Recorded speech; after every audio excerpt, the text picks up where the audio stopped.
Well, reimagining is a good place to start. I'm going to speak a little bit about my own reimagining over my career and the work that I've done, but I want to begin and end always, just like we had those marvelous dancers. I always want to begin and end with students.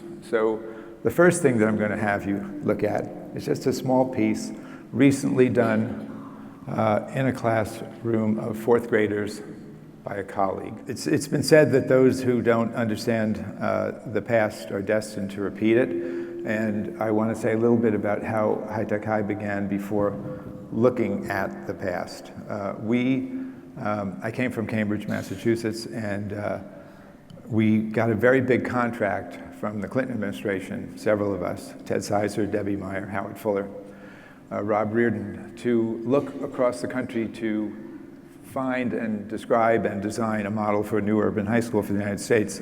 The United States is a very big country. There are 50 states.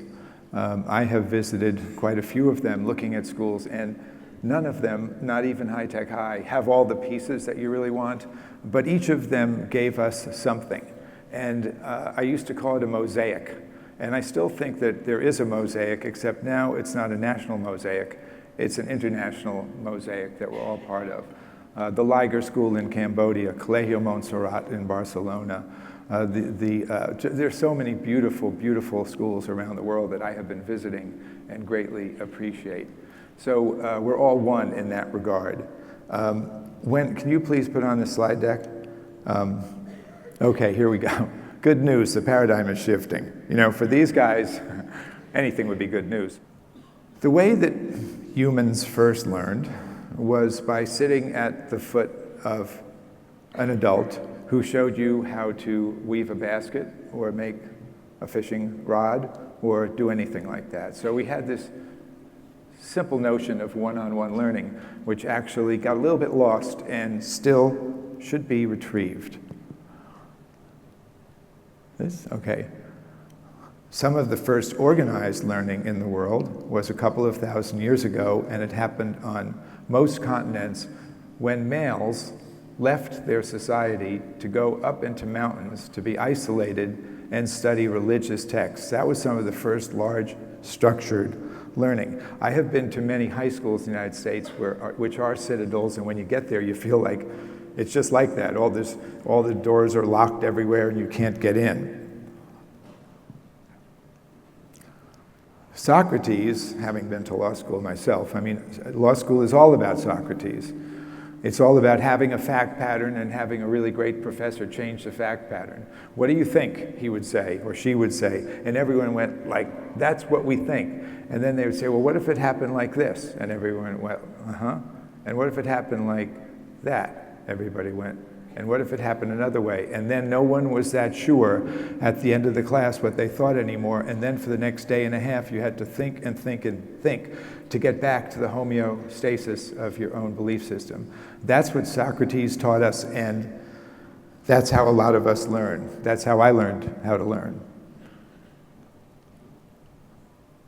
I was principal of the oldest high school. I can't say the United States because in 1636 there was not a United States. It opened right next to Harvard. Harvard opened in 1636 also. And they opened for males to study religious texts. Females did not go to school in the United States until 1850. And this is the first vocational school in the United States, Rindge Tech, that was created in 1870. This gentleman inherited a lot of money. He then bought Malibu, for those of you who know about that part of Los Angeles, and he had a bequest to create a manual training school for boys of average talents and strong physiques. That's me, I'm a hunk, in case you haven't noticed from the distance. It might be hard to see it, but, and I taught carpentry there for many years. And so you had the Latin school for a certain type of person, and you had the vocational school for a different type of person. If there's any theme I have today, we're all one, and that was a creation of another segregation of an assumption of who can, a misassumption of who can and who can't do what, which we do in education all the time. Okay, Jefferson, look, he had slaves. Okay, he did. And he wrote about that. However, he created the first non-religious university in the history of the world in 1820 when he created the University of Virginia.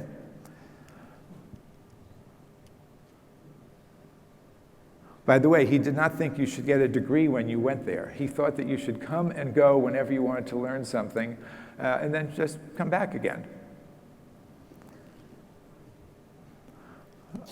This is my wife's grandmother's one-room schoolhouse in Nebraska, where she taught some time ago. And I think, again, what about the one-room schoolhouse where you had multi-age grouping, and why do we segregate kids by age in all these different ways? There was something about that could be retrieved as well. This is the first computer, a little bit over 100 years ago, made at MIT. By the way, I lived next to, will this go back? Okay. Oh, sorry. It's going forward. Go back. Yeah, good. I lived, there's a very, very toxic thing at MIT that lived a couple of blocks away from where we were. So if I start turning green, move towards the back. And that's me when I had hair, my back, and I was making a documentary film about a prison in Vermont, which resulted in the prison being closed. But I learned a lot from that. I learned that these guys actually, well, first of all, I learned that none of them were planning on being there. But the other thing I learned was how intelligent they were. And that had an effect on my deciding to go to law school to study prisoners' rights. And also, it had an effect on me to want to focus on always working on those students that people predicted could not do something, because I loved having them demonstrate that, in fact, as you will see soon, they could. Oh, this is the Margaret Fuller house. Margaret Fuller was a suffragette in Cambridge, and early suffragette in the late 1800s. And they renovated that place, and I was working as a carpenter after law school. And I was doing a dark room, if anyone remembers what a dark room was. Now those were places where pictures used to come out of. And I was working up there doing big beam work, and the kids would come, working class kids would come at the end of their school day to play dodgeball and go crazy downstairs and make a lot of noise. And they heard me making noise with tools, and they started coming upstairs. And over a few days and weeks, I realized that I was really looking forward to 3 o'clock when the students came, because I realized that they came up to talk to me, and I just found it more interesting than anything I'd ever done before. And I loved to see the look in their eye when they realized the great fun that we all have in making something that wasn't there before. And of course, I taught carpentry, and that was, well, there's a lot of stories about carpentry. But my favorite was Jimmy, who made a marijuana pipe out of wood. And I said, Jimmy, you can't make a marijuana pipe out of wood. He said, that's not a marijuana pipe. I said, what is it? He said, that's a tunnel for my ant farm. I said, well, you can't make tunnels for your ant farm then either. Measure twice, cut once, a great saying from carpentry that I think is great in all of our lives.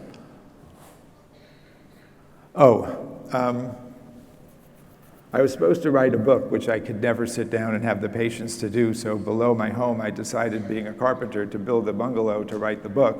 And after a few years of working on building the bungalow, I then realized why I was building the bungalow, and it worked. It kept me from writing anything. But again, the satisfaction we derive from making things. Okay, Don Campbell's Law. I know you can see this, but I have to read it out loud. The more any quantitative social indicator is used for social decision-making, the more subject it will be to corruption pressures, and the more apt it will be to distort and corrupt the social processes it is intended to monitor. He was a sociology professor at University of Michigan in the 1970s, and he was inspired by another professor in the 1930s who coined the term unintended consequences. The point about this is it's not that we don't want to measure things, but there are corruption pressures. There are people, there are teachers in Georgia in jail today because of this point. Because the federal administration said, we will give you more money if your kids have higher test scores. So we use Scantron machines because that's why we have A, B, C, D, because they're cheap to run through a machine very, very quickly. So someone figured out that the way that we're going to determine whether there's cheating going on is to sensitize a Scantron machine to pick up erasures. Right? So if you have a fourth grader who's unsure between B and C, and they erase C and they put B, what would be the percent of times that they move to a correct answer? Well, not 99%, right? So what was happening was that there were teachers that were having beer parties, fourth grade teachers, at night, in which they were erasing the kids' wrong answers and putting in the right answers. Campbell's Law. And then the fifth grade teachers found out that the fourth grade teachers were doing it, which meant that the kids were coming to them with inflated numbers so they couldn't get the extra money. Campbell's Law. Oh, my colleague and I, Rob Reardon, have worked together for more decades than I care to mention. He worked at the top floor of Rindge, and I worked in the basement teaching carpentry. He worked in the writing center, and then we were both working at Harvard and kind of ran into each other. We'd never met in 7 years in the same building. That's how that was. And then we realized that it was kind of stuffy being in a university. We wanted to go back in to the high school. Oh, by the way, that's him thinking contemplatively, and that's me with my mouth open. And I ran into the superintendent, Mary Lou McGrath, in Harvard Yard, and one day, and she said, "What are you doing?" And I said, "Well, I don't know. I'd like to come back into the school. This would be more fun." And she said, "Well, I just asked so-and-so. I was going to ask him for half an hour whether he wanted to be principal, but he was such an idiot I couldn't do it. Do you want to be principal?" I said, "Sure." So that's Cambridge, by the way. Do we or don't we? John Dewey, of course, 100 years ago, has written a lot. Well, actually, his daughter did a lot of the writing, and he wasn't a really great writer. My favorite book of his is Art as Experience, because it's when you're looking at a piece of student work, or if you're looking at a piece of art, the idea is to not just look at the art, but to look at the experience of the child who created it and the experience of you as the recipient, parent or educator who's looking at it, or other students. So there'll be more about that, again, when I show you some student work. Of course, understanding derives from activity. And Paulo Freire, and Rob edited Freire at Harvard, so he's had a great influence on our work. And of course, everything here is fundamentally about questions of equity. In fact, I worked alongside Kathy Bounty, who wrote the first special education law in the United States, and it had an ethos. Sometimes we need to treat people differently in order to treat them equally. Oh, there's a place up in a part of Cambridge. This is an old factory, and high-tech high are independent public schools, more on that later. And I kept passing this all the time and thinking, maybe I should just get out of this big old high school and just try to do something small and different. So I've always kept a picture of it, because it was sort of several years before I got a chance to do it, fantasy of maybe just starting a school from scratch. And I love all the people that come visit us who do just that. Okay, John Gardner, of course, that basically the difference between, for me, being a lawyer and being a carpenter. I mean, neither one, for sure, definitely neither one of those is a more honorable field. But if you were flipping a coin, probably it would be carpenter. And so then we got very, very lucky. We were working on this project for the federal government, and we found something very interesting in this city, San Diego, the closest. If you're ever visiting the United States and you've not been there, it's a good place to visit, because if you don't like the United States, you can get back here really quickly from there. It's right down in that corner. And there was a big Navy base right on the water, right by the airport, right by the bay, that the Navy had vacated right when we started to look. So chance favors the prepared mind, again. And we got a lot of buildings right there. And this is how we first operated, and several people here have already said that they visited High-Tech High to me. We have about 5,000 visitors a year, self-invited, and love people coming, and love having kids, taking them around and asking your questions and learning a lot from you. So yeah, we operated just like this. It was a little bit rough in the early days. That was in 2000. And that's our international school in the back. It looks very different now. And that I was actually working on the original building myself, some physically. See, because what happened was we had this idea that was a really stupid one, because we had a lot of really bad ideas, and we all really do, which is we're going to have the kids making stuff over there, and then we're going to do the English and history down at the other end. Why? At that point, by 2000, I should have really known that that was a bad idea. So the making space was going to be in the great room, so we had a sign called the great room. And the other one we didn't have money for yet, and so we called it the not so great room. And then when we had enough money to fix it up, it's a beautiful space that for those of you who watch the film tomorrow, if you've not seen it yet, it actually takes place in the fishbowl. The kids renamed it. By the way, when kids rename something, good luck to you trying to get the old name back. So I said, okay, great, can I have the sign, the not so great room? That aptly describes my office, okay? So that's where it is. It seemed like a good idea at the time, is sort of the catch-all whenever a parent comes in here and said, how come you were so stupid to do X? And we said, well, like a kid would say, it seemed like a good idea at the time, you know, right? And here's our schools.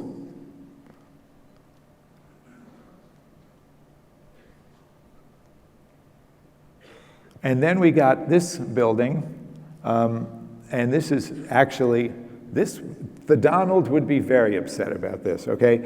We have an elementary and a middle and a high right there. You see those mountains? That is Mexico. The most crossed border in the world is the Tijuana one to San Diego. By the way, I know this is a little bit sketchy, but I can't help myself. There is in Tijuana a company that's making a lot of Donald Trump toilet paper with his picture on every square. And that's what it's like living there. And their motto is, you feel dirtier after you use it. So it's a really beautiful space.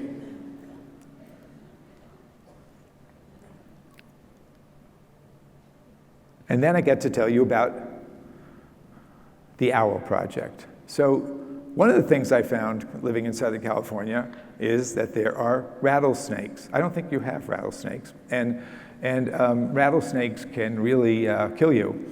And baby rattlesnakes, the bad news about baby rattlesnakes is that when they bite you, they use all of their venom. The good news about baby rattlesnakes is that they're really bad at biting. But nonetheless, they're there. So we had snakes and mice that were in a brand new building that I just showed you. And so this was a 5th grade class that was trying to figure out themselves, how can we deal with this problem? And so first they looked at all these toxins and said, no, but that would not be good for us if we use toxins. And then they looked further and found out, why don't we find out what are the predators? And they found out that the barn owl is a predator of rattlesnakes. They did write a letter to the community, by the way, and to their parents, which had a sentence which said, and surely you don't expect us to concentrate on our studies with rattlesnakes running around, do you? And so they figured out what type of a box, a natural home, such a animal would live in, such a bird would live in, and they made several of them, and we got big 20-foot tall poles and put them up around the building. The kids got rid of the rattlesnakes using natural methods. You can't really see it, but it was great. And this is just another little project where if you think that it was easy and didn't have a lot of math, trust me, it had a ton of math. So at the bottom you crank it and all those wheels go around. And this was Calculicious, another project about art and calculus. Again, it was displayed at the airport. They came by and asked if they could do it. And you say, well, but really, where's the math? There's the math, right? So it's all right there. It's, you know, it's both and, not either or. That's how we look at it. And then for the next one, this is also from the Algebra Project, and then there's the math. There's tons of math. So you don't have to make these false choices that we tend to do of the segregation of English, history, math, and science. Okay? This has taken on a life of its own, my little printer here. So Okay, I'm going to skip Arthur Steinberg. Well, it's hard to totally skip MIT when you're talking about this. How about that character? Arthur Steinberg is a fellow who had a great influence on us because he got MIT to allow him to take freshmen, and the only thing that they would do for an entire year was 5 different technologies and have each of those be involved in all the math, science, and other type of work. So they had to do their own, they had to do their own food, they had to do their own clothing, they had to do their own shelter, they had to make a timepiece like no one else had ever made before, they had to make an internal combustion engine like someone had never made before, and they had to make a computing device like no one had ever made before. It was a pretty interesting program. Okay, this is another book. This is two teachers did together called Phys Newton. This happened because of when we had Calculicious that up on the wall, a college president from the Midwest was walking by, and he said, well, that's well and good, but what about the standards? Because we have these things called standards, these sort of things that you're supposed to learn. So in California, we have the standards for physics. So these 2 teachers were standing there. One of them actually has a PhD in physics from Oxford, but he would never tell you that in 20 years. And the other one is a lovable nutcase art teacher that they've done several projects together. And what they did, it was the end of June, they said, okay, the standards, what can we, how obnoxious that he said it that way. So what they did was they divided the kids in teams, and each team took a different California Newtonian physics standard. And here's one of them, right? So at the bottom, they would state the standard, as California does. They would create a graphic that shows that standard and its conservation of momentum and energy, and then they would describe it in their own words after having studied it. And then, and this is just I thought that there were more pages here. And then, just like law school, actually, ask anyone who's gone to law school if you want to pass the bar exam. Do you want to be in a study group, or do you want to just read all the books? Almost everyone will tell you be in a study group. Again, coming back to collective learning, not autonomous isolation learning. So this is a book that's filled with all the California Newtonian physics standards, entirely done by kids. And at the end of the book, there is a test. There is a physics test. And so every team had to teach every other team their standard. This was another book that was done by a physics teacher. They decided to use an Eric Carle format. Eric Carle is a well-known children's book author, and the idea was to, like Eric Carle, take something very complicated and make it simple. So these are 9th graders making a book for elementary school students that describe black holes. And then analog flash for Windows was another one where we have these small windows because of fire rating, and if you go, you'll see about 25 of them because there were 50 students, so there were 25 teams, 2 on every team. Every team for that physics class had to make an installation that was interactive as if you went to a museum. So if you went there, everyone you could interact with, and the physics was also written on it. It's hard to see here, it's written by everyone. And then in order to pass the physics final, every team had to teach all of the other 24 teams. So again, knowledge is socially constructed is a constant theme for us. Okay, that's all. Oh, that's a chaotic pendulum for that project, and it goes really smoothly, and then it kind of goes like this at the end, and I realized that the kid who made that walks like that. I was kind of the big aha that I had. Okay. Oh, this was great. So what they were looking at microeconomics, and what they did was there are all these terms in microeconomics that a lot of us hear, but a lot of us don't know what they mean. So every child had to, in that 10th grade, had to take a microeconomics term and put it in their own language and show it graphically. And so it's a really, really great book done by 9th graders. And The Invisible Hand, etc. I'll go back. And then I gave it to somebody who actually knew Bill Gates. That was we were Bill Gates' first grantee. I was not going to mention him. That did not hurt. but somebody, Bill Clinton, and this gentleman who has most of the patents on cell phones, actually, he was talking, we had given him a copy of the book because he was interested in what our kids were doing. And he'd said that he'd been talking to Bill Clinton on the phone, and Bill Clinton said, I'm really getting into microeconomics now. And this gentleman said, well, now that's funny because I've been learning a lot about it from a book. I said, well, what book is that? Well, it's done by a school I support that some ninth graders did it. So he then emailed me and said, could you have another copy for Bill Clinton? So so I sent him 5 copies in case there were any other former presidents that wanted to brush up on microeconomics. This is, if you see the film tomorrow, you'll see what that's all about, so I won't talk about it, and I won't talk about that, and I won't talk about that. Oh, this was a really great project, all about stairs, the math of stairs that several people did. So there's staircases all over the schools that the kids have, tons of staircases that the kids have constructed. And this recently was a topographical map of the city made in our forum where all of our guests stay. So this was, I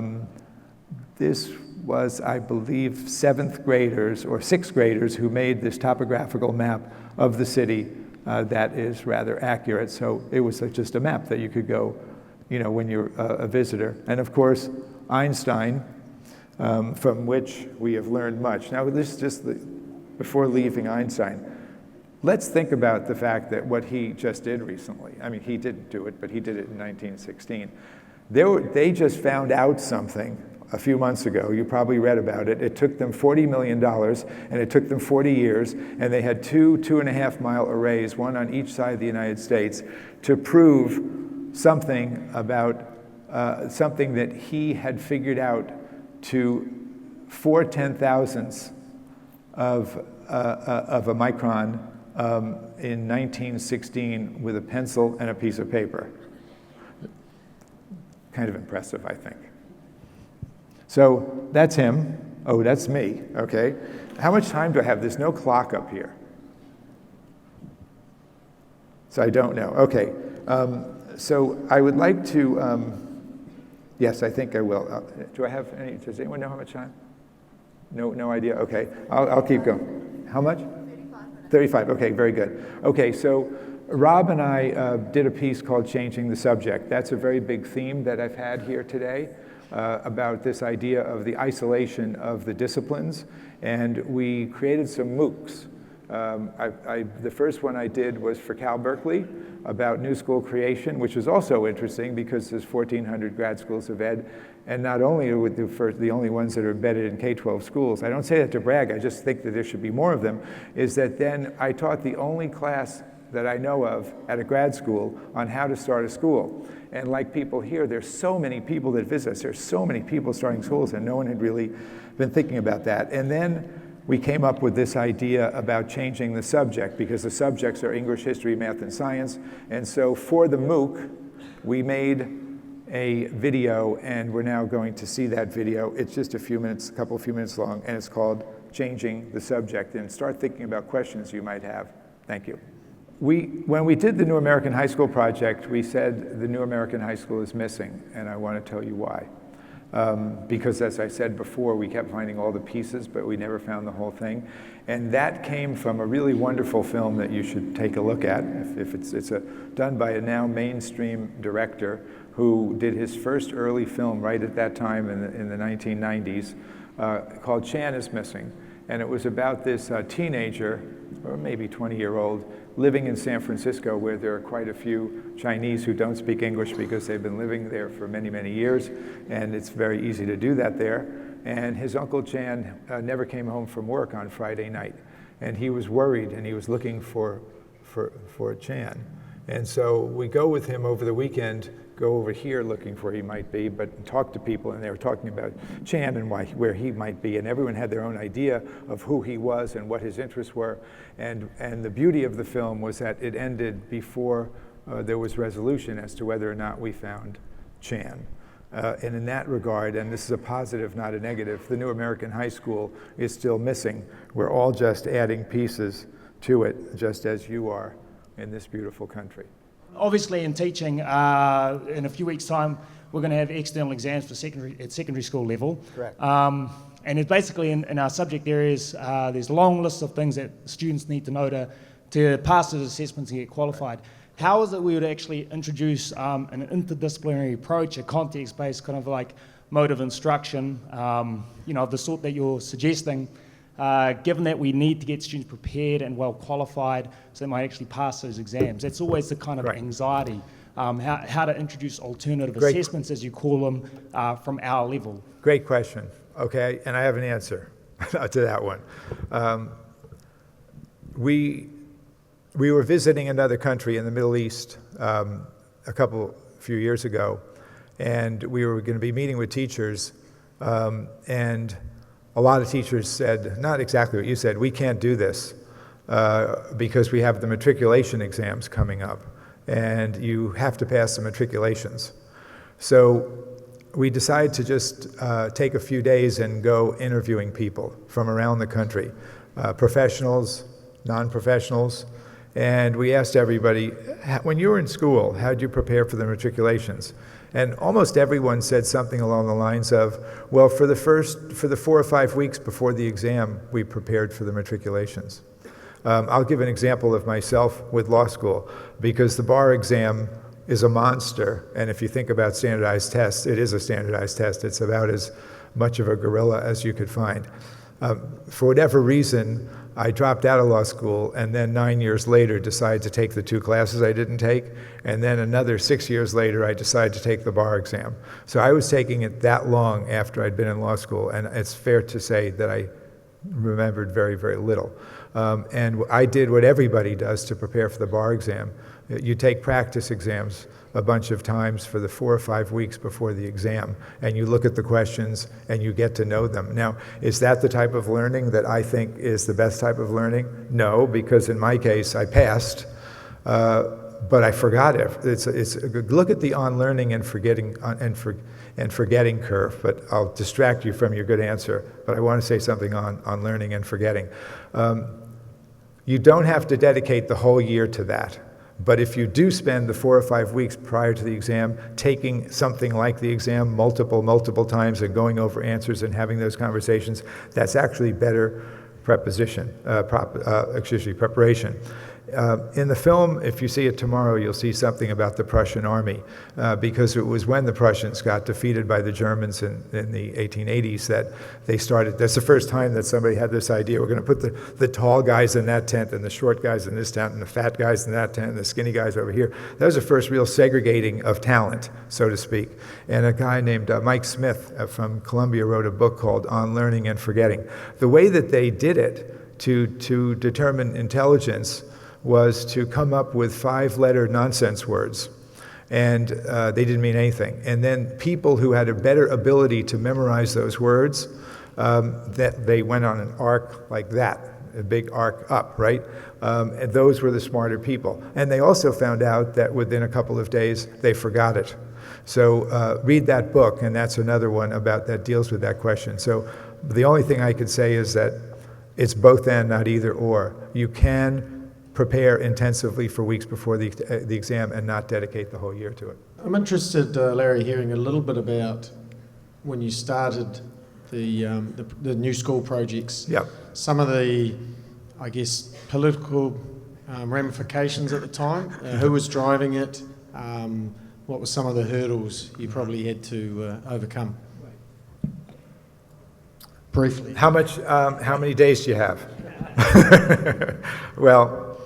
Well, first of all, you've got to be a little bit crazy, just in your blood, and you have to be the type of person who, I'm the type of person who when someone says I can't do something, that I'm more inspired than if they tell me I can. So that's sort of a neurosis of mine, but that helps. But it wasn't just me, there were several of us. We needed to get authorized, so we needed to apply to the authorizing agency and say, here's the school, and we want to create one. And we had to cross every line and dot everything, and we had to do everything exactly the way it was required. So we're very good at doing that type of submittal. So you don't want to get hung up on the paperwork, right? We took care of that. And then I'll build to the most interesting part. And then, of course, we needed a building. And for all the visitors that come, I always say, where's your building? Where's your building? Unless you're going to be digital, where's your building? Find that building. I'm a very big fan of old warehouses, just like we got there, because you've got very, very high ceilings, especially a climate like ours, especially a climate like yours here. Everything works really quite well that way. And if you can have so many more people inside a building that is taller, it's astonishing. Look at this crowd. If this were a low ceiling, we would all have left already, right? So that's another feature. And then there's the question of what your school is basically about, right? And so we have design principles for what our school is about. And primarily, the first and foremost one is that, as it says it in the first sentence, is High-Tech High is an equity project. And here's where it came from. In the United States in about 1896, the Supreme Court had a decision that said separate but equal, that the races should be separate but equal, and that didn't happen.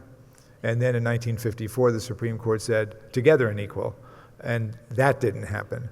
And then there was a case called Meredith, and I don't know how your schools work here, but that was a seminal case for me because it happened right when I was opening, where the Supreme Court voted 5-4 against this deseg plan that two fellows created, Alves and Willie. They did, one was at Brown, one was at Harvard. They did Cambridge, where I live. They divided it into thirds. They did Louisville, divided into thirds. They did Seattle and divided into thirds. But the Supreme Court said, you can't do that. Kennedy, who was one of the five, said, but purely geographically based plans are okay. And I thought, what is a purely geographically based plan? And then I realized that postal codes or zip codes are a 5-digit number. That means that they're purely clean. However, a 5-digit number predicts ethnicity, socioeconomic status far too well because of housing segregation, and as well ethnicity because of that segregation. So we accept our kids purely by a blind lottery. I should have said this earlier. We have about 7,000 to 8,000 who apply every year to our schools, and we only take kids from underrepresented zip codes, purely. We'll take a sibling over a non-sibling in an underrepresented zip code. We will never take a sibling from a fully represented zip code over a non-sibling from an underrepresented zip code, if you stayed with me on that, right? So therefore, we had all these thousands of people that are trying to get in. I mean, there's an elite private school in town where the vice principal wrote a piece recently. It was kind of nice in a way. She said, it's a good thing that High-Tech High has a zip code-based lottery. Otherwise, 40% of our families would leave because they've got such great college entering rates that compete with ours, and they're free, right? So we did focus on college very, very largely, extremely largely, and no one's asked me about that, but that's a big one. Time? Okay, good. So let me just say that. So if I don't know what population we're working with, but we said we're gonna have really strong college rates, and we did that. So for example, our demography, I should mention, is we're about 40% of our kids, 48% of our kids live in poverty. In the United States, it's 50%. And 67% of our students are of color. And we are truly a mix of the metropolitan area in which we live. The zip code, postal code thing worked. G'day, hi Larry, I'm Chris.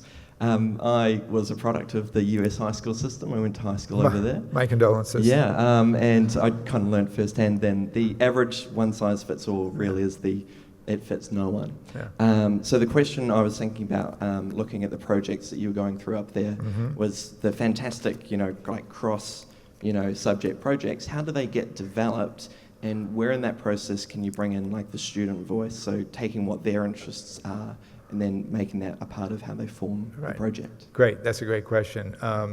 By the way, anyone can go to our website and you'll see a lot of information about that. And also, Expeditionary Learning is another really great website that our friends and colleagues are at. That's a great way to look at that.